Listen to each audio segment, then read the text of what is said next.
3వ అధ్యాయం ఫిలిప్పీలకు రాయబడిన పత్రిక 3వ అధ్యాయం 13 నుండి 21 వచనం వరకు. 13 వచనం నేను చదువుతాను, 14 మీరు అలా ఉత్తర ప్రత్యుత్తరములుగా మనం చదువుకుందాం. మీరు పెద్దగా ఒకే స్వరంతో చదవడానికి ప్రయత్నించండి.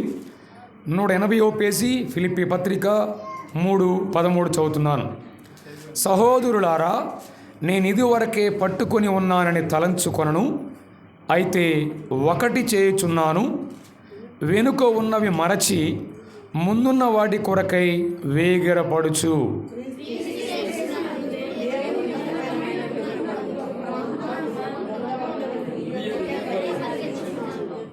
కాబట్టి మనలో సంపూర్ణమైన వారందరము ఈ తాత్పర్యమే కలిగి ఉందాము.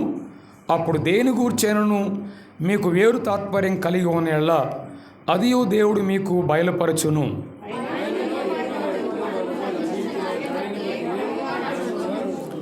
సహోదరులారా, మీరు నన్ను పోలి నడుచుకుని మేము మీకు మాదిరై ఉన్న ప్రకారం నడుచుకుని వారిని గురిపెట్టి చూడుడి.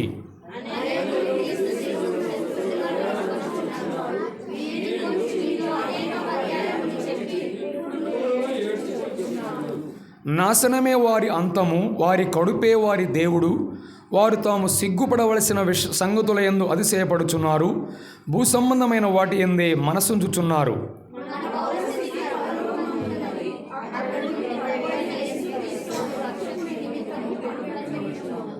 సమస్తమును 21 వచనం అందరం కలిసి చదువుదాం.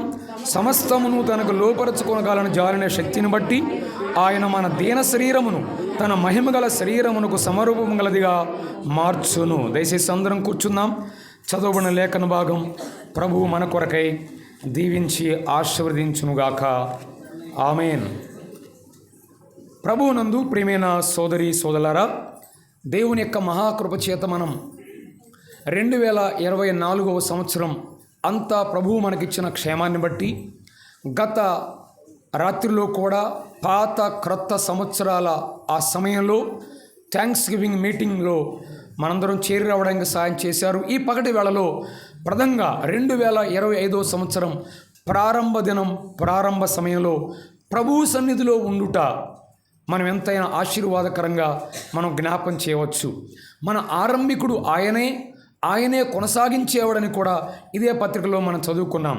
ఈ ప్రత్యేకమైన సంవత్సరం యొక్క ఆరంభ దినంలో మనకి ప్రత్యేకంగా దేవుడు అందించే ఒక ప్రత్యేకమైన సందేశం ఏంటంటే, మనం చదువుకున్న భాగంలో 13వ వచనం ప్రధానమైనది ఏంటంటే, వెనుక ఉన్నవి మరచి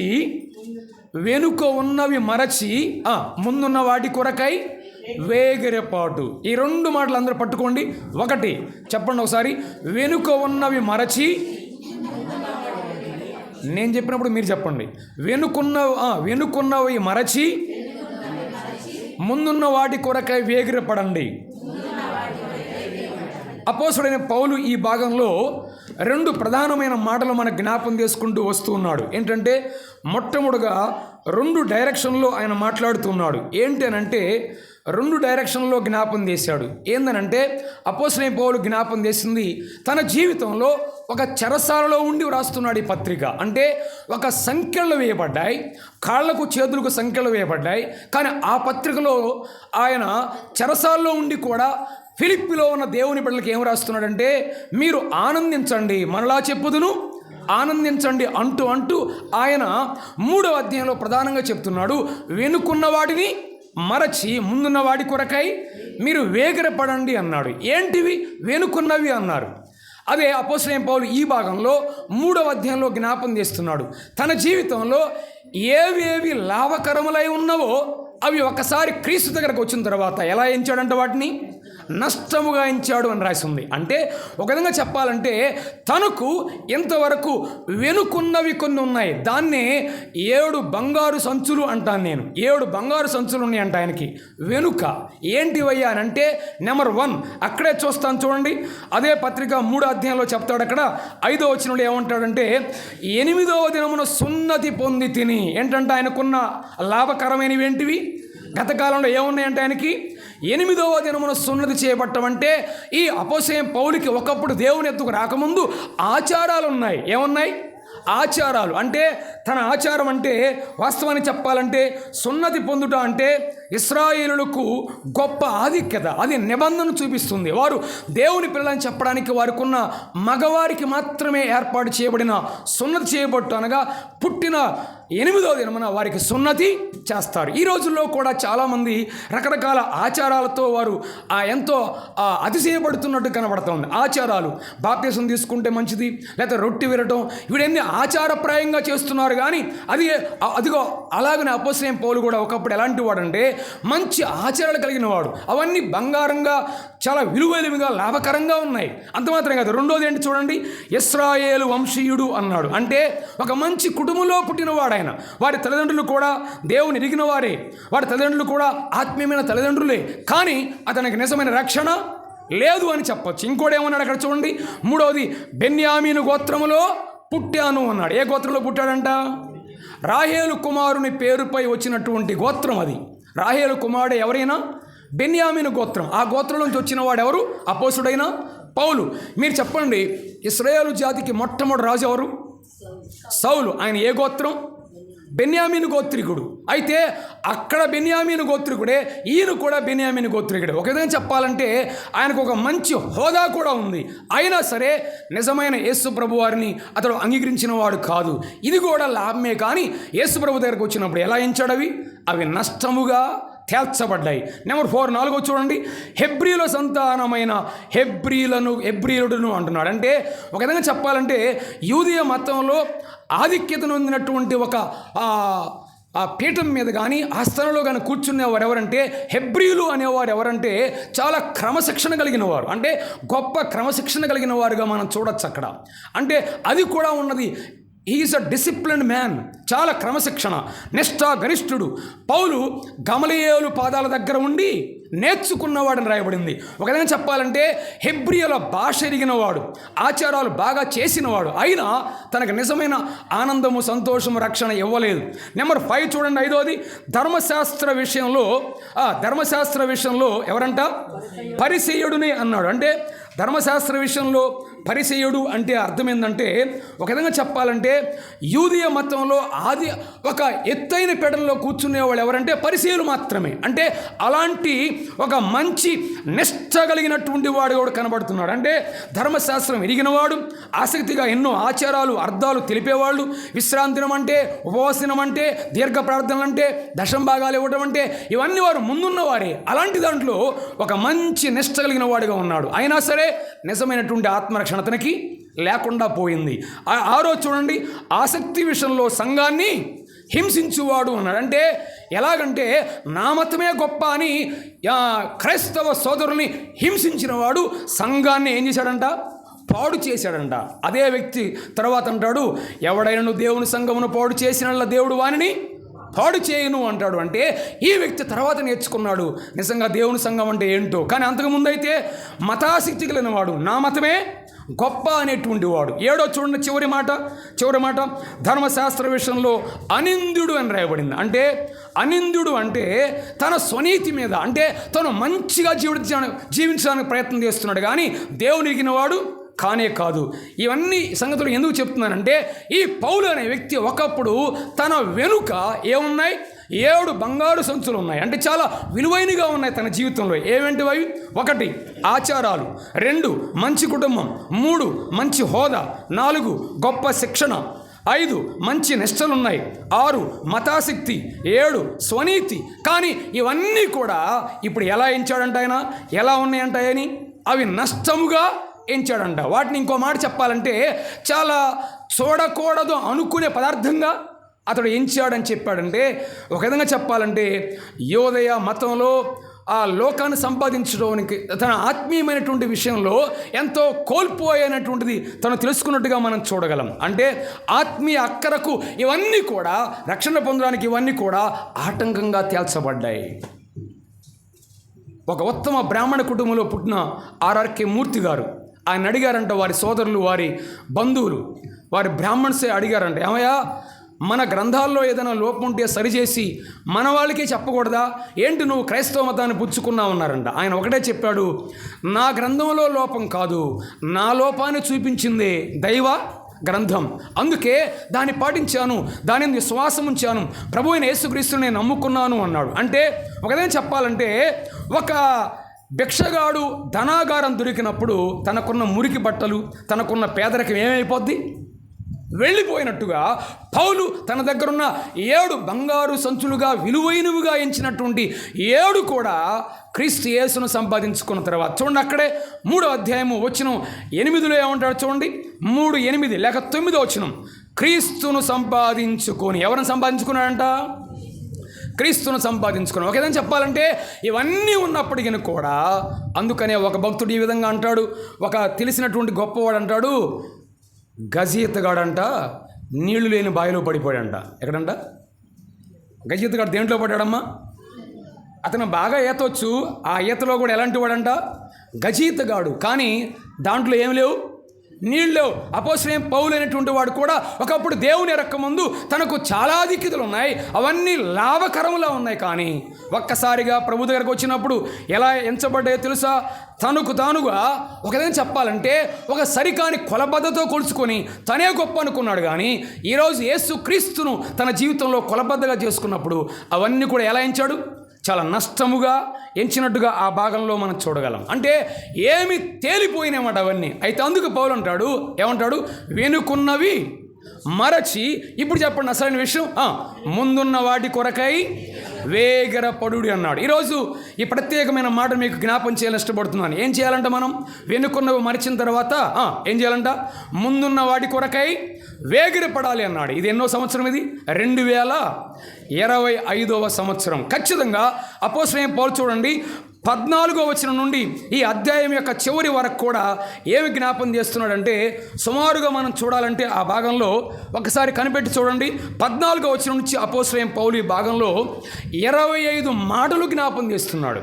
ఈ 2025వ సంవత్సరంలో ఈ పౌలుకి ఏ విధంగా వెనుకున్నవి మరిచాడో, ఇప్పుడు ముందున్న వాడి కొరకే పట్టుకోవడానికి వేగిరపాటుగా వాటిని పట్టుకోవడానికి బయలుదేరుతున్నాడు. అందుకే అపోస్తలుడైన పౌలు, నేను ఎక్కువగా వీటిని విస్తారంగా చెప్పడానికి ప్రయత్నం చేయట్లేదు, కానీ ఆ 25 మాటలు ఏంటో జస్ట్ కోట్ చేస్తాను, జాగ్రత్తగా మీరు వినండి. పట్టుకోండి. చూడండి 14వ వచనం, నెంబర్ 1 చూడండి.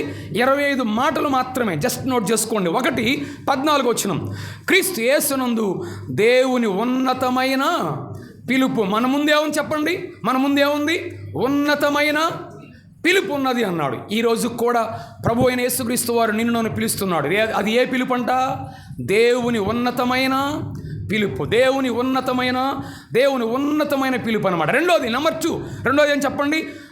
బహుమానం పొందవలనని. మన ముందేముంది?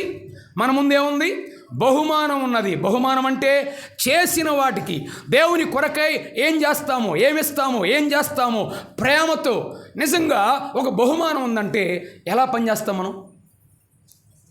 చాలా ఆసక్తిగా, చాలా భయంతో, చాలా ప్రేమతో లెక్క చెప్పాలి కదా, నాకు బహుమానం రావాలి అనే దాంతో మనం పనిచేస్తాం. అంటే మన ముందు ఏమున్నాయంటే, నెంబర్ 1 పిలుపు ఉన్నది, అనగా నేను నన్ను దేవుడు పిలుస్తున్నాడు, అనగా రక్షణ కొరకై ప్రయాసపడి భారం మోసుకుంటున్న సమస్తమైన జనులారా నా యొద్దకు రండి. ఇది ఏ పిలుపు?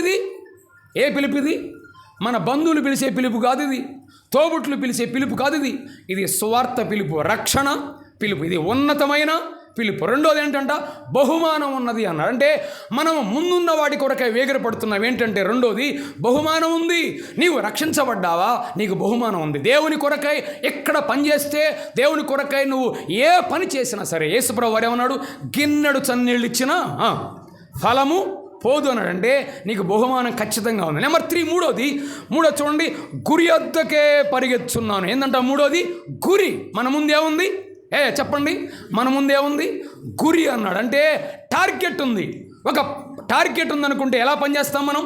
ప్రయాసపడతాం కదా, పట్టుదలతో ముందుకి వెళతాం. అంటే నాకు ముందే ఉందంటే ఒక టార్గెట్ ఉంది, ఒక లక్ష్యం ఉంది. ఒక కంపెనీలో చేరాడంటే ఆ కంపెనీ CEO ఏం చేస్తాడు? ఒక టార్గెట్ ఇస్తాడు నీకు, అవునా కదా? అంటే ఖచ్చితంగా ఒక టార్గెట్ మనకు కూడా ఉంది. మనం ముందున్న వాటి కొరకై. మూడోది ఏంటంటే గురి ఉన్నది. చాలాసార్లు విశ్వాసంలో ముందు కొనసాగుతున్నా కూడా గురి లేకుండా కొంతమంది గుడ్డిగా వెళతాం అనేది దానివల్ల ప్రయోజనమే లేదు. నెంబర్ 4, 4 చూడండి, పరిగెత్తుచున్నాను అన్నాడు. మన ముందే ఉందంటే ఎలా వెళ్ళాలంట మనం? 2025 సంవత్సరం ఎలా వెళ్ళాలి అమ్మా? దేవుళ్ళు ఎలా వెళ్ళాలి మనం? పరిగెత్తాలా, నడవాలా? పరిగెత్తాలా, చిన్నగా నడవాలా? కొన్నిసార్లు అంటుంటాం మన పిల్లల్ని, ఏంట్రా పెళ్లి నడకని అడుగుతూ ఉంటాం. ఏ నడకంట? పెళ్లి నడకలు కాదు, ఇప్పుడు దేవుని కోసం ఏ నడకలు కావాలి? పరిగెత్తాలి. బైబిల్లో ఇక్కడ చెప్పబడింది నీరసం కాదు, నిర్లక్ష్యం కాదు. అబ్రహాం కంట నడవడం జాదు కదంట. ఏం చేస్తావు మరి ఆయనకి? పరిగెత్తడం చేస్తావు. ఇదే ఈ సంవత్సరంలో మనం నేర్చుకుని మనం ముందున్నది ఏంటంటే పరిగెత్తడం. నెంబర్ 5, 5 చూడండి, వచ్చిన 16 చివరిలో ఏమన్నాడు? క్రమముగా నడుచుకుందాము. ఏంటంట 5ది? క్రమం. మన ముందేముంది? ఆర్డర్లీ. వంకర అయితే అది లెక్కకు రాదంట కదా. వంకరగా మనం ఉంటే మన ఆలోచనలో కానీ మన పనుల్లో కానీ వంకర కనబడిందా, లోడు కనబడిందా, అది లెక్కకు వచ్చేది కాదు. ఎలా నడవాలి? క్రమంగా నడవాలన్నాడు. నెంబర్ 6, 6 చూడండి, వచనం 17లో ఏం రాయబడిందో చదవయా? వచనం 17 ఏం చెప్పబడింది?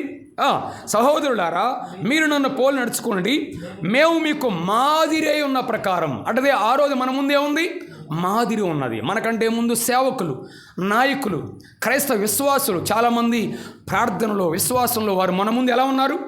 మాదిరిగా ఉన్నారు. మనం ఎలా వెళ్ళాలి ముందుకి? ఎలా వెళ్ళాలి మనకి? అదిగో ఆ మాదిరి గల వారిని చూస్తూ ముందుకు వెళ్ళాలి. మనం ఏం చేస్తాం? మాదిరి గల వారిని చూసి ముందుకెళ్తామా?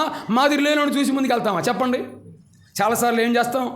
మాదిరి లేనోడు వైపు చూసి ఏముందిరండి, ప్రార్థనకి వెళ్ళేది ఏముంది, మన అక్క మన ఏమంటాం, మన వాళ్ళు ఎట్లున్నారు అనుకుంటాం. కాదు, పౌలు ఏమంటాడు? నేను మీకు మాదిరిగా ఉన్నాను, మీరేం చేయాలి? మాదిరిగా ఉన్న వారిని చూచి ముందుకి వెళ్ళండి అంటాడు. మనందరికీ మాదిరిగా పెట్టుకోవాలి. ఒక విశ్వాసులను, సంఘ నాయకులను కానీ పెద్దలను కానీ మన ముందు ఎవరైతే వెళుతున్నారో దేవునిలో, వారే మనకు మోడల్గా పెట్టుకోవాలి. ఈరోజు ప్రపంచం అంతా ఎలా ఉంది? మోడల్ ప్రపంచమా కాదా? ఏమా? ప్రతి దానిలో డ్రెస్ వేయాలంటే ఎక్కడో చూస్తాం మనం, ఆ మోడల్ చూస్తే కానీ ఈ డ్రెస్ కొనం. అవునా కాదా? ఏదైనా సరే, ఏదైనా తీసుకోవాలన్నా చేయాలన్నా మనం ఒక మోడల్ని చూస్తాం. అయితే పౌలు అంటాడు, మీరు ముందున్న వాటి కొరకు అంటే ఏంటి అంటే 6ది మాదిరి. దేవుని సేవకులు, విశ్వాసులు, భక్తి గలవారు, ప్రార్థనాపరులు, నమ్మకమైన వారు, మోసం లేకుండా ప్రభు కొరకే నమ్మకంగా జీవించేవారు మీ ముందున్నారు. వారిని మీరు చూడండి, అదే మీకు మాదిరి. మీకు ముందున్నవి అవి అన్నాడు. 7వ చూడండి, 7వ వచనం 20 ఏమన్నాడు? మన పౌరస్థితి పరలోకమందున్నది అన్నాడు. 7ది ఏంటంట? పౌరస్థితి. మనందరికి ఒక స్థితి, ఒక పౌరస్థితి ఉంది. ఎక్కడది? ఇండియన్ పౌరసత్వం కదా. కానీ మనకి 2వది కూడా ఉంది. ఏంటన్నది? ఆ పౌరసత్వం. ఏ పౌరసత్వం? పరలోక పౌరసత్వం. అంటే ఒక విధంగా చెప్పాలంటే మనకి డ్యూయల్ సిటిజన్షిప్ ఉంది మనకి. అంటే 2 రకాలైనటువంటి ఆ పౌరసత్వం మనకుంది. ఏ పౌరసత్వం అది? పరలోక పౌరసత్వం అని స్పష్టంగా చెప్పబడింది. పరలోక పౌరసత్వం అంటే ఇక్కడ భారతదేశంలో పౌరుడుగా ఎలా ఉండాలో, ఏ విధంగా ఉండాలో విధులున్నాయి, హక్కులున్నాయి. అవునా కదా? నీ హక్కుని ఖచ్చితంగా సంపాదించుకోవాలంటే నువ్వేం చేయాలి? విధులు ఆచరించాలి. అవునా కాదా? నీకు ఇష్టమైనట్టుంటే నీకు హక్కు ఇక్కడ లేదు. ఇక్కడ అంటే హక్కులు, విధులు అంటే ఇవి 2 కూడా సమాంతరంగా మనం ఆలోచించాలి. అదేవిధంగా మనకి పరలోక పౌరసత్వం ఉందన్నాడు. అంటే పరలోకంలో ఏదైతే యేసుప్రభువు వారు పరలోక ప్రార్థనలో ఏం నేర్పాడు ఆయన? పరలోకముందున్న మా తండ్రి పరసబడుగాక అంటూ పరలోకంలో ఏ విధంగా నీ చిత్తమంతా నెరవేరుద్దో భూలోకమందును నెరవేరునుగాక. అంటే అక్కడ దైవ చిత్తానికి అవకాశం ఉందా? ఇంకేం దేనికైనా అవకాశం ఉందా? పరలోకంలో దేవుని చిత్తానికి మాత్రమే అవకాశం ఉంది. అంటే భూమి మీద కూడా ఈ పౌరసత్వంలో కూడా మనము దేవుని చిత్తానికి అప్పగించుకునే వరంగా మనం ఉండాలి. నెంబర్ 8 చూడండి, 8ది పరలోకమందు ఉన్నది అన్నాడు. మన ముందేముంది? చెప్పండి. పౌలేమన్నాడు? ముందున్న వాటి కొరకై వేగిరపడుతూ. 8ది ఏంటంట? పరలోకం. మన ముందు పరలోకం ఉంది. సోదరుడా, సోదరి, 2 నిత్యమైనవి. ఒకటి నరకము, 2వది పరలోకము. ఏది దాన్ని నీవు నిర్ణయించుకుంటావో నీ ముందే ఉన్నది. ఇదిగో జీవమా, మరణమా, లేక పరలోకమా, నిత్య నాశనమా, ఏది ఎక్కడే నిర్ణయించుకోవాలి. అందుకే పౌలు అంటాడు, నీ ముందున్న వాడి కొరకై వేగిరపడు. ఏంటిది నీ ముందు? పరలోకం ఉందని. 9వ చూడండి, 9వది అదే వచనంలో చెప్తున్నాడు చూడండి. అక్కడ నుండి ప్రభు అయిన యేసుక్రీస్తుని రక్షణ నిమిత్తము కనిపెట్టుకొని ఉన్నాము అన్నాడు. అంటే మన ముందు 9వది ఏంటి? యేసుక్రీస్తు కోసం మనం కనిపెడుతున్నాం. రాత్రి చాలాసేపు నూతన సంవత్సరం కోసం కనిపెడుతూ వచ్చాం. అవునా కాదు? కానీ మనం కనిపెడాల్సింది నూతన సంవత్సరం కోసం కాదంట. దేనికోసం? మన రక్షకుని కోసం మనం కనిపెట్టాలి. We're the waiting for saviour, not science. ఏ సూచనల కోసం, గుర్తుల కోసం మనం కనిపెట్టలేదు. కానీ అదిగో రక్షకుడు యేసు ప్రభువు రాబోతున్నాడు, అదే మన నిరీక్షణ, అదే మన గురి. అంటే ఇక్కడ రాయబడింది ముందున్న వాటిలో 9వది ఏంటంటే యేసుక్రీస్తే మన నిరీక్షణ. ఎదురు చూడటానికి ఒక వ్యక్తి కోసమే మనం ఎదురు చూస్తున్నాం. నెంబర్ 10 చూడండి, 21వ వచనం ఏమన్నాడు? తన దీన శరీరమును తన మహిమగల శరీరమునకు సమరూపం గలదానిగా మార్చును అన్నాడు. ఈరోజు గొప్ప మార్పు మన ఉంది. ఏంటో తెలుసా? ప్రభు ఒకసారి వస్తే మన దీన శరీరం ఏమైపోద్దంట? మన దీన శరీరం ఏమైపోద్ది? మహిమగల శరీరముగా మారిపోద్ది. అంటే ఈ మూలుగులు, ఈ శ్రమలు, ఈ కష్టాలు ఏమవుతాయి? అన్నీ మార్చబడతాయి. అదే 10వది మన ముందు ఉన్నది. 11వ చూడండి, 4వ అధ్యాయం 1వ వచనం చివరిలో, ప్రభువునందు స్థిరులై ఉండండి. ఎలా ఉండాలంట మనం? మన ముందు ఎలా ఉండాలంట? మన ముందు ఏమున్నాయి? 11వది, ప్రభువునందు స్థిరులుగా మనం ఉండాలి. పైన కాదు, పట్టినట్టుగా కాదు, శ్రద్ధ వహించాలి. మనం ప్రభువులో స్థిరులుగా ఉండాలి. చాలాట్లో స్థిరపడతాం, కానీ దేంట్లో స్థిరత కనపడదు. కొన్నిసార్లు ప్రభువులో స్థిరత కనపడదు. ప్రార్థన చేయడమా, దేవుని వాక్యం చదవడమా, ఎవరికైనా దేవుని వాక్యాన్ని తెలియచేయడమా, పరిచర్య చేయడంలో ఎన్ని సంవత్సరాలైనా మరలా చెప్పాల్సి వస్తుంది. అంటే అప్పుడు దేనిలో స్థిరత లేదని? ప్రభువులో స్థిరత లేదు. కానీ పౌలు ఏమంటాడు? మీ ముందే ఉందో తెలుసా? మీరు ప్రభువునందు స్థిరులుగా ఉండండి అంటే ఎస్టాబ్లిష్ ఇన్ ద లార్డ్. ప్రభువులో మనము స్థిరులం కావాలి. పైన ఉంటే పట్టినట్లు ఉంటే మనం స్థిరులము కాలేము. 12 ఏమన్నాడు అక్కడ చూడండి, 4:2 ఏక మనస్సు. ఏముండాలంటే మనకి? ఏక మనస్సు. ఏక మనస్సు అంటే ఏంటి? సహోదరుల మధ్య ఏముండాలి? వన్ మైండ్, ఏక మనస్సు. అభిప్రాయాల్లో తేడాలు ఉండొచ్చు, కానీ ప్రధానమైన వాటిలో మనకి ఏ మనసు ఉండాలి? ఏముండాలి? ఏక మనస్సు ఉండాలి. ఒకరి కొరకు ఒకరా, ఎవరికి వాళ్ళేనా? చెప్పాలి మీరు. ఒకరి కొరకు ఒకరు అంటే అది ఏక మనస్సు. One for another. ఒకరి కొరకు మరొకరు మనం జీవించాలి. అదే క్రీస్తు ప్రభు మనకు నేర్పింది ఏక మనస్సు. మన ముందే ఉందంట. 12వది ఏముంది మన ముందు? ఏక మనస్సు. 13 చూడండి, 13వది 3వ వచనం, సువార్త పని. ఏముందంట మన ముందు? సువార్త పని అంటే అర్థం ఏంటి? సేవకులు చేసే పనండి, సువార్థికులు చేసే పనండి, పాస్టర్లు చేసే పనండి అన్నావా? కాదు. వినండి, మన ముందే ఉందంట సువార్త పని. అంటే అర్థం ఏంటంటే క్రీస్తుని గురించి ఒక్కరికైనా నువ్వు చెప్పావా? అదే నీ ముందు, నా ముందు ఒక సవాల్ ఉంది. యేసుప్రభు వారి దగ్గరికి వచ్చిన మొట్టమొదటి శిష్యుడి పేరేం పేరు? అంద్రియా కదా. అంద్రియా వచ్చిన రోజే ఆయన మొట్టమొదటిగా తన సహోదరుడైన పేతురుని ప్రభు దగ్గరికి నడిపించాడు. ఎంత అద్భుతమైన కార్యం! ముందు తన ఇంట్లోనే ప్రారంభించాడు సువార్త పనిచేశాడు.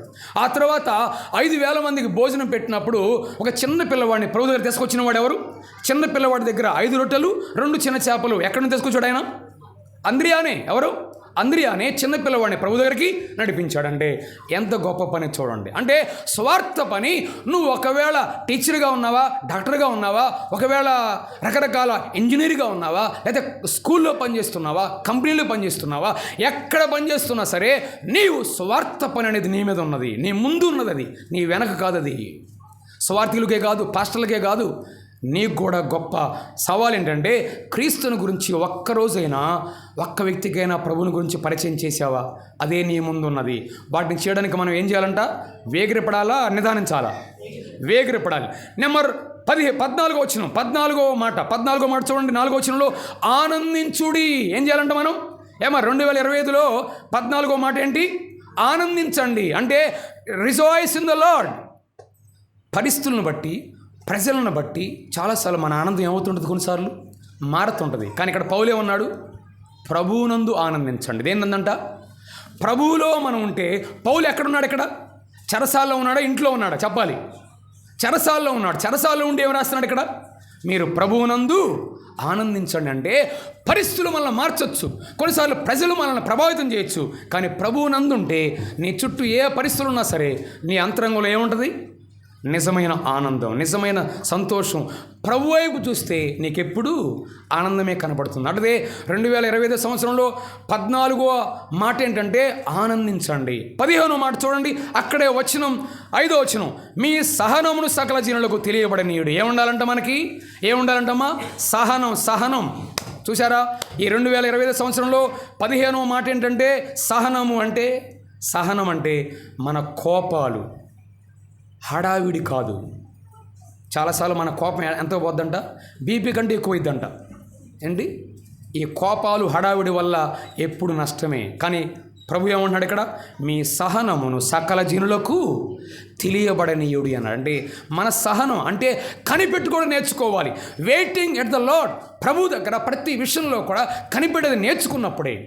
అబ్రహాముకు చూసారా 25 సంవత్సరాల వరకు కూడా పిల్లలు లేరు, ఆయన కనిపెట్టాడు. అందుకే దావీదు అంటాడు 40వ కీర్తనలో, యెహోవా నీ యొద్ద నేను సహనముతో కనిపెట్టుకుంటుని అన్నాడు ఆయన.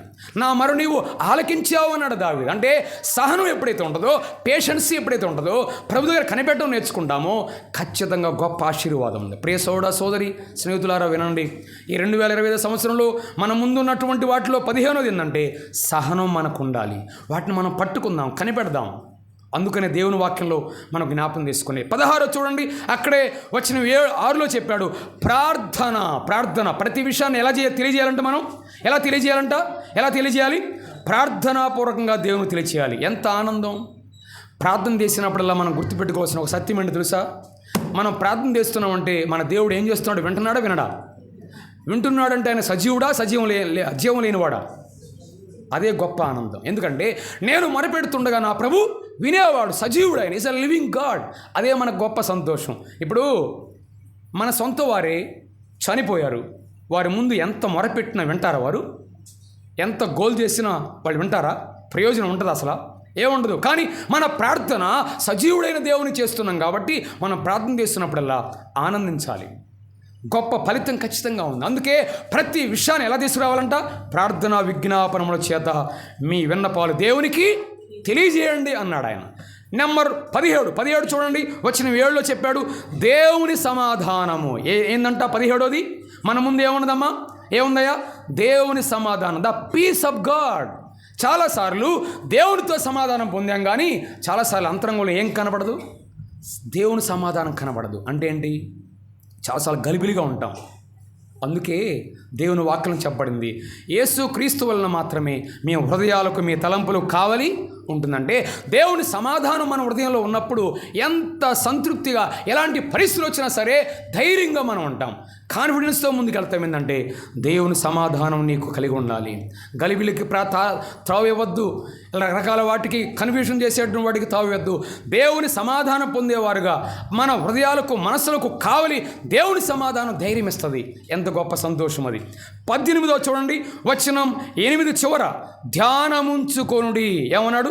8 వచ్చిన చివరలో ఏమన్నాడు చెప్పండి? ధ్యానం ఏముండాలంటే మనకి మన ముందు ఏముందమ్మా? ధ్యానం. దాన్నే క్వైట్ టైం అంటాం. ప్రతి ఉదయకాలం ఏం చేయాలి? మనం ధ్యానం చేయాలి. దేవుని సన్నిధిలో కొంత సమయం ప్రార్థనలో, కొంత సమయం దేవుని వాక్యాన్ని, దీన్ని క్వైట్ టైం అంటారు. మౌన ధ్యాన సమయం ఉదయకాలమే. అందుకే దినము ఆయనతో ఆరంభించాలి. చూడండి, కీర్తన గ్రంథంలో ఒక వచనం చదువుకుందాం మనం. 92వ కీర్తన చూడండి. కీర్తన గ్రంథంలో ఒక మాట మనం చదువుదాం. 90వ కీర్తన 14వ వచనం. కీర్తనకారుడు ఏమంటాడు చూడండి, అక్కడ కూడా మోషే చెప్తున్నాడు.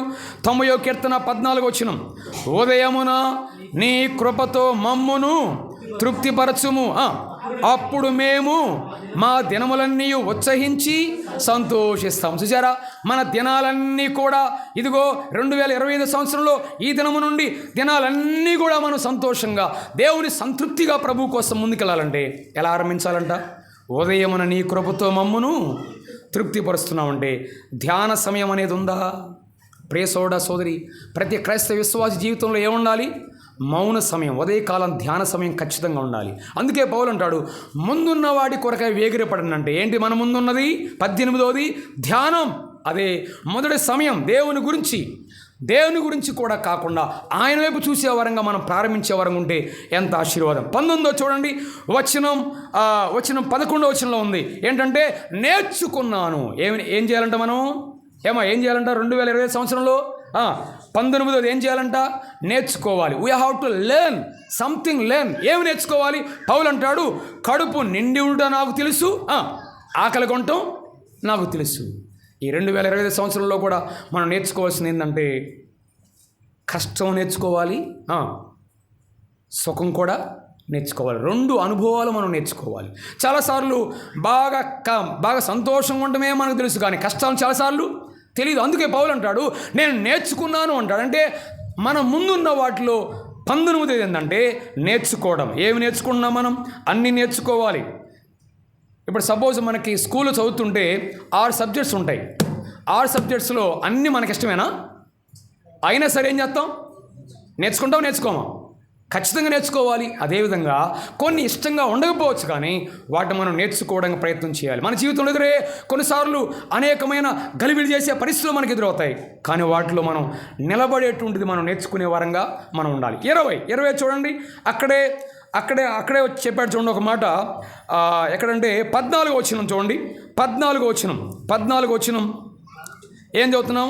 మంచి పని అన్నాడు. ఏంటంట? మంచి పని. 20వ మాట ఏంటి చెప్పండి? మంచి పని. మంచి పని ఏంటి? మంచి పని అక్కడ దాతృత్వం, అనగా ఇవ్వడం, పంచుకోవడం, షేరింగ్ చేయడం. అంటే 2025 సంవత్సరంలో ప్రభు మనకు నేర్పే మన ముందున్న వాటిలో 25 ఏంటో తెలుసా? దాతృత్వం. అది మంచి పని. It is a good work. మనం షేర్ చేస్తున్నామా? ఒకవేళ ఇప్పటి వరకు మన జీవితంలో అలాంటి అలవాటు లేకపోతే మనం షేర్ చేసేది నేర్చుకుందాం, మనం పంచడం నేర్చుకుందాం, ఇవ్వడం నేర్చుకుందాం. మన ఆశీర్వాదానికి మూలం ఎక్కడ ఉంది? ఇవ్వడంలోనే ఉంది, షేరింగ్ చేసుకోవడంలో ఉంది. యేసుప్రభువు వారు అక్కడ 1000 మంది కూర్చున్నారు, పురుషులు మాత్రం 5000 మంది ఉన్నారు. యేసుప్రభువు వారి చేతిలో ఎన్ని రొట్టెలు ఉన్నాయి, ఎన్ని చేపలు ఉన్నాయి చెప్పండి? 5 రొట్టెలు 2 చిన్న చేపలు. అవి పంచుతుండగా ఎక్కువైనాయా, బొట్లో ఉంటేనే ఎక్కువైనాయా చెప్పండి? అవునా కాదా? మనం ఎవరమంట? మనం పంచేవారం. మనం ఎవరమి? శిష్యులు ఎవరంటే పంచేవాళ్ళే. యేసుప్రభువు వారు ఎవరు? ఆయన మ్యానుఫ్యాక్చరర్. మనం ఎవరమి? డిస్ట్రిబ్యూటర్స్. మనమే షేరింగ్ చేసుకునేవాళ్ళు. ఆయన తయారు చేస్తాడు, పంచేది ఎవరు? మనమే. ఎప్పుడైతే పంచుతున్నారో 1000 మంది తింటున్నారు. పంచకపోతే అలానే ఉంటాయి. నీవు నేను కూడా ఎప్పుడైనా సరే మనం ఇతరులతో షేర్ చేసుకున్నప్పుడు, అది సమయం కావచ్చు, మాట కావచ్చు, సొమ్ము కావచ్చు, సహాయం కావచ్చు, ఇతరులతో మన సహాయం పంచుకోవడం. దాంట్లో ఏమంటాడు అపోస్తలుడైన పౌలు? ఏం చెప్తాడు అక్కడ? మంచి పని అంటాడు దాని గురించి. 21వ మాట, 21 చూడండి. 13వ వచనం. బలపరుచువాడు ఏమన్నాడు? వచనం, నన్ను బలపరుచువాని యందే నేను సమస్తమును చేయగలను. అంటే మన దేవుడే మన బలం. ఒక ప్రశ్న అడుగుతున్నాను, చెప్పండి, నీకు నిజమైన బలం ఎవరు? చాలాసార్లు నా భర్తే నా బలం, నా భార్య నా బలం, నా పిల్లలే నా బలం అనుకుంటాం. మంచిదే, వారు కూడా మన బలాలే. కానీ అసలైన బలం ఎవరు? దావీదు అంటాడు, నా బలము, నా కోట, నా ఆశ్రయ దుర్గము దేవుడే అంటాడు. అంటే నీకు ఈ 2020 సంవత్సరంలో మన ముందున్న మరొక అంశం ఏంటంటే, 21వ అంశం ఏంటంటే, బలపరిచేవాడు నీ ముందున్నాడు. ఆయన బలపరిస్తే ఎన్ని చేయగలవు నువ్వు? చేస్తానో చేయలేనే అనుమానం అక్కర లేదు. ఎందుకు? ఆయన బలపరిస్తే, ఆయనే నీ బలమైతే ఇంక ఏది కూడా అసాధ్యం కాదు అని ఖచ్చితంగా లేకపోతే పౌలు జ్ఞాపం చేస్తున్నట్టుగా మనం చూడగలం. 22 చూడండి. 22ది 18వ వచనం ఏమని చూడండి. పంపిన వస్తువులు అన్నాడు. ఏంటంట? ఏం పంపాడంట? ఇదిగో పౌలు చెరసాల్లో ఉంటే, ఇదిగో ఫిలిప్పీలో ఉన్న సంఘస్థులంట కొన్ని మంచి వస్తువులు పౌలు గారికి పంపారంట. ఆయన ఎక్కడున్నాడమ్మా? చెరసాల్లో ఉన్నాడు, బాధపడుతున్నాడు. ఆయన వారికి ఫిలిప్పీ సంఘం ప్రేమించి దైవజనుడు యేసుక్రీస్తు కోసం చెరసాలకు వెళ్ళాడు, శ్రమలు పడుతున్నాడు. అమ్మో, ఆయనకు కొన్ని వస్తువులు పంపించాలని వారు ప్రేమతో కూడిన కొన్ని వస్తువులు పంపారు. మనవాడు కూడా ఎక్కడైనా చదువుతున్నారు అనుకోండి, మన పిల్లలు ఏం చేస్తాం? మనం వాడికి ఇష్టమైన పదార్థాలను తయారు చేసి పంపించమా? అవి వాళ్ళు చూసినప్పుడు ఎలా ఫీల్ అవుతారు చెప్పండి? అసలు మీరే అక్కడికి వచ్చినట్టుగా వాళ్ళు ఫీల్ అవుతారా, ఫీల్ అవరా? ఖచ్చితంగా మీరు మీ చేత్తో వంట చేసి పంపించినప్పుడు ఆ పిల్లలు తినేటప్పుడు వాళ్ళు మీరే వారికి వడ్డించినట్టుగా ఫీల్ అవుతారు. అంటే ఎంత ఆనందంగానే ఉంటారు మీరు వెళ్ళకపోయినా మీరు పంపిన వస్తువులు చూసి. ఈరోజు కూడా మన ముందున్న అంశం 22 ఏందో తెలుసా? పంపే వస్తువులు అనగా ఒకరికి ఒకరు మనం ఏం చేయాలి? పంచేవారంగా. దేవుని కొరకు ఏ విషయాల్లో మనం పంచేవారంగా ఉన్నాం. అందుకనే 1991లో నేను మొట్టమొదటిగా ప్రభువుని నమ్ముకున్నప్పుడు నాకు అప్పుడు 11 సంవత్సరాల వయసు. ఆ సమయంలో మొట్టమొదటిగా త్రోవగుంట దగ్గర మహాసభలు జరుగుతున్నాయి. నేను ఇలా చిన్నవాడిని ఆ పెద్దలతో వారితో పాటు సభలకు వెళ్ళాను. నేను వారిని కోరా, నాకు ఒక బైబిల్ కొనిపించండి అన్నాను. ఆ సంవత్సరం బైబిల్ వెల 20 రూపాయలు. రూపాయలు, హోల్ బైబిల్ 20 రూపాయలు. ఆయన నాకు 20 రూపాయలు ఇచ్చి దాన్ని కొనిపించి ఇచ్చాడు బైబిల్. ఇక ఆ బైబిల్ని ఎంతకాలం ఉంచుకున్నానంటే, నిజంగా ఆ దైవ సేవకుడు ఇచ్చిన బైబిలు ఆయన ఇచ్చినప్పుడు ఆ బైబిల్ని చూసినప్పుడల్లా నాకు ఎంతో ఆనందం వేసేది. అంటే దైవజనుడి ద్వారా, ఒక సేవకుని ద్వారా బైబిల్ నాకు ఇవ్వబడిందంటే ఆ వస్తువు, నా గ్రంథాన్ని చూసినప్పుడు నేను ఎంతో ఆనందిస్తాను. నేను కూడా దేవుని సేవ విషయమే, దేవుని పనికి వారికి కొన్ని వస్తువులు పంపడం వల్ల వారెంతో సంతోషించేవారు ఉన్నారు.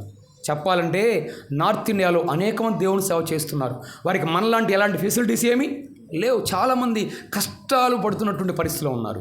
దేవుని సేవకులకు ఒక్క వస్తువు, ఒక్క కానుక, లేకపోతే ఒక్క విషయం, వారి విషయంలో ఒక్క బైబిల్. మనకి ఇండియాలో ఇంటర్నేషనల్ గిడియన్స్ బైబిల్ అని ఒక సొసైటీ ఉంది. ఆ సొసైటీలో బైబిల్స్ అన్నీ ప్రింట్ అవుతుంటాయి. అయితే చాలామంది ఏం చేస్తారు తెలుసా, ఒక 100 బైబిల్ నేను కొని కొంతమందికి పంచిస్తానండి అంటారు. చూసారా, ఆ బైబిళ్ళు వారికి ఇవ్వడం వల్ల ఎన్నో జీవితాలు, దేవుని వాక్యం ఎక్కడికి వెళుతుందో అక్కడికి ఏమొచ్చినట్టు, వెలుగు వచ్చినట్టు. చాలామంది జీవితాలు అంధకారం నుంచి వెలుగులోకి మార్చబడ్డాయి. అలాగున్న మనం కూడా దేవుని కోసం ఏం చేయగలుగుతామో చేసే విధానంగా, అందుకే చెప్పబడింది, మీరు పంపిన వస్తువులు ఎలా ఉన్నాయంట పౌలు గారికి, మనోహరమైన సువాసనయు దేవునికి ప్రీతికరమును ఇష్టమునైన యాగమునై ఉన్నవి అన్నాడు. చివరిగా 23వ మాట చూడండి, 23వ 19వ వచనం, మీ ప్రతి అవసరమును. మన ముందే ఉన్నాయి. ఇదిగో ప్రతి అవసరాలు మన ముందున్నాయి. 2025 సంవత్సరంలో చాలా అవసరాలు ఉన్నాయి. వాటి కోసం మనం ఏం చేయాలి, వేగిరపడాలి. ఒక సంతోషకరమైన విషయం ఏంటంటే, మీ ప్రతి అవసరమును ఆయన తీరుస్తాడు అనేది ఎంతో వాగ్దానం. నిరుత్సాహం వద్దు, ఆయన ఐశ్వర్యం చొప్పునే మీ ప్రతి అవసరాన్ని తీరుస్తాడని చెప్పబడింది. 24వ మాట చూడండి, వచ్చిన 21 చదవయా, 21 వచనం, ప్రతి పరిశుద్ధునికి వందనములు చెప్పుడి. 24వ మాట ఏంటో తెలుసా, మన ముందు ఏముంది, వందనాలు చెప్పండి. ఏందంట, 25వ సంవత్సరంలో 24వ మాట ఏంటి, వందనాలు చెప్పుకోవాలి. మనం ఒకరినొకరు కూడినప్పుడల్లా, కలిసినప్పుడల్లా ఏం చెప్పుకోవాలా, వందనాలు చెప్పండి. అది మనం దేవుని బిడ్డలందరూ కలిసినప్పుడల్లా, ఒకరినొకరు కలుసుకున్నప్పుడల్లా ఏం చెప్పాలంటే ఇలా వందనాలు చెప్పాలి. కొంతమంది విషయం తెలియకుండా హల్లెలూయా అంటున్నారు, కొంతమంది మరణాత అంటున్నారు, కొంతమంది షాలోమ్ అంటున్నారు. బైబిల్లో ఎక్కడా కూడా ఆ మాటలు చెప్పుకోమని లేదు. ఎక్కడ ఏమనింది, ఇక్కడ వందనములు చెప్పుకోండి. మనం ఒకరినొకరు కలుసుకున్నప్పుడు ఏం చెప్పాలా, 25వ సంవత్సరంలో మన ముందున్నటువంటి 24వ మాట ఏంటంటే, ఒకరికొకరు వందనాలు చెప్పుకోవడం. ఎంత గొప్ప గుర్తు. నీవు దేవుని బిడ్డ అనే గుర్తు ఎక్కడొచ్చింది, వందనాలు చెప్పుకున్నప్పుడు. మన మనుషులను చూసినప్పుడు కూడా కొన్నిసార్లు మర్చిపోతుంటాం, కొన్నిసార్లు చూసినా కూడా గుర్తుకు రాకుండా ఉంటాయి. కానీ అవి గుర్తు పెట్టుకొని వారిని కలిసినప్పుడు వందనాలు చెప్పుకోవడం అనేది చాలా సంతోషకరమైనటువంటి అనుభూతి. చివరి మాట చెప్తున్నాను, 20వ వచనం చదువుదాం చూడండి. 20వ వచనం అందరం కలిసి చదువుదాం. 20వ వచనం, 4వ అధ్యాయం 20వ వచనం, మన తండ్రి అయిన దేవునికి యుగ యుగములకు మహిమ కలుగునుగాక, ఆమేన్. ఏం చేయాలంటే మన ముందే ఉంది, 25వ మాట, దేవునికి మహిమ కలుగునుగాక, ఆమేన్.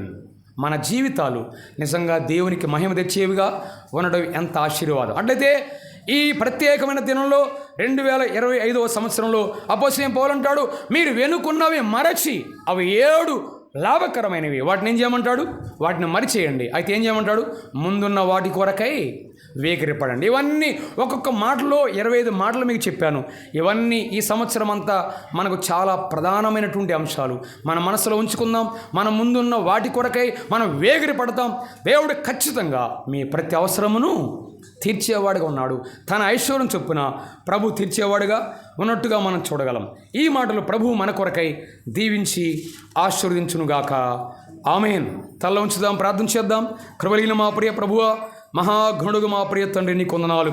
ఇదిగో 2024వ సంవత్సరం వెనుకున్నవి మరచి 2025వ సంవత్సరంలో మేము ముందున్న వాటి కొరకై వేగిరపడచ్చు ప్రియ ప్రభువా. ఇదిగో రాబోచున్న రక్షకుని కొరకై కనిపెట్టు వారంగా, మీ నామానికి మహిమ ఘనత ప్రభావాలు తీసుకొచ్చే వారంగా ఉండటానికి మీ గొప్ప సహాయం మాకు అందిస్తారని, ఈ 25 మాటలు ఈ సంవత్సరంలో మా హృదయాలలో, మా జీవితాల్లో దీవెన ఆశీర్వాదం కలిగించువాడిగా ఉండకు మీ సహాయం అందిస్తారని, మా ముందున్న సమయాన్ని దీవెనకరంగా ఉంచుమని క్రీస్తు యేసు నామమున ప్రార్థన చేసి వేడుకొనుచున్నాము తండ్రి, ఆమేన్. సమయంలో మనం దయచేసి ఒకసారి లేద్దాం. ఒకసారి లేచి నిలబడదాం. చివరిసారిగా లేవడం ఇది, ఇంకా తర్వాత లేవడానికి అవకాశం లేదు. దయచేసి అందరూ లేచి నిలబడదాం. ఒక కీర్తన పాడుతూ ఉండగా ఈ నూతన సంవత్సరంలో ప్రభు కొరకై సమర్పణలో అర్పిద్దాం. ప్రభు కోసమై సమర్పిద్దాం.